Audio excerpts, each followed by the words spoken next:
Welcome to Seeing Dead People, the mystery storytelling podcast with a clairvoyant twist.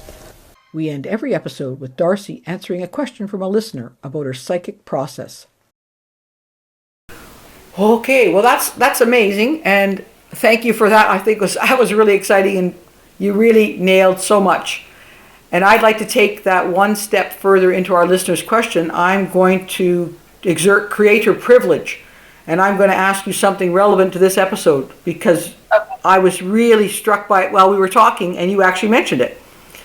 It's gruesome and it's disturbing, but I think it's fascinating. So here we go. These 6 bodies were beheaded, thank God, after death.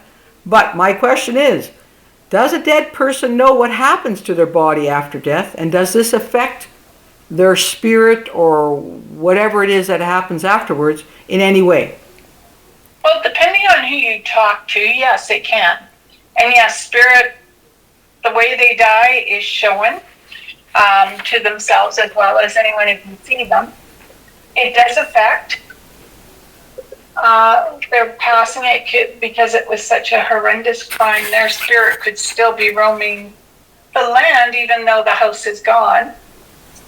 I would say, though, that once they come to terms with that part of their body missing, they could come to peace with it. But I'm sort of feeling, and in all honesty, before you said the head was gone, that's actually what I thought first, but I thought I was wrong. I should have gone with my first instincts. But my impression is their heads were sold to someone.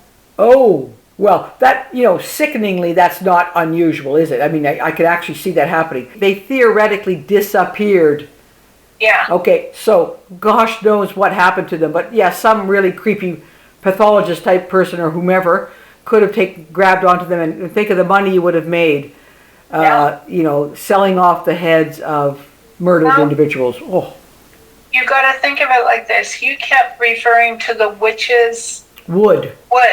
Okay. Well, could you imagine the people that believed in magic to the point that these people were killed around the witch's wood, which would add extra power to their organs, the eyes, the tongue, the brain, for people to be able to see with. Oh, really? Yeah. So they could have kept them as a trophy. They could have sold them for other reasons. But I do believe that the family has come to terms with it, but I still feel they're on their property. When you say that they're on their property, what do you mean? Their spirit is still on the property. Oh, okay. And where did you get that sense all along, or did you actually get it looking at that last photograph or other photographs? I would say that probably at this last photograph the most so far, that's where it feels they still are. Okay, the one with just the nice little tribute, the memorial to them. Yes.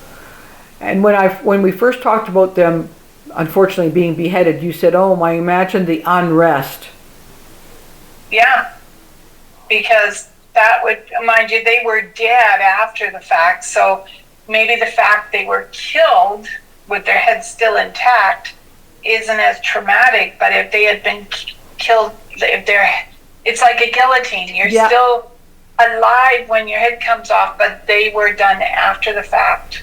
So think of how many times he had to hit them with that axe to get their necks severed. Well, no, you misunderstand. The pathologist deliberately cut their heads off during the autopsy to send to this psychic person who was supposed to give them some advice. I mean, it's outlandish. Even that idea is totally outlandish.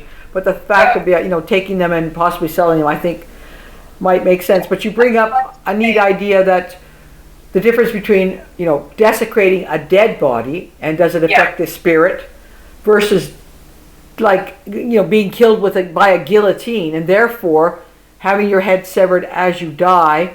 Okay. So they're probably okay because they had their head still intact when they died, but the idea of someone cutting it off afterwards, thinking a psychic would be able to pick up on it, a photo would have done the trick.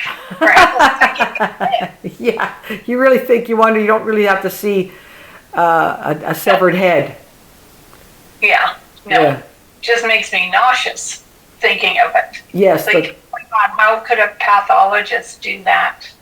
Well, I guess they do cut people up, right? All the time. To do an autopsy, you're cutting into the body, you're taking out organs, but to remove a head from a body seems to be, a deliberate desecration. An autopsy is an investigation to find out how the one dies, and is supposed to further science and the family's understanding of the death. But to remove a head is deliberately mutilating for no purpose. Yeah, totally.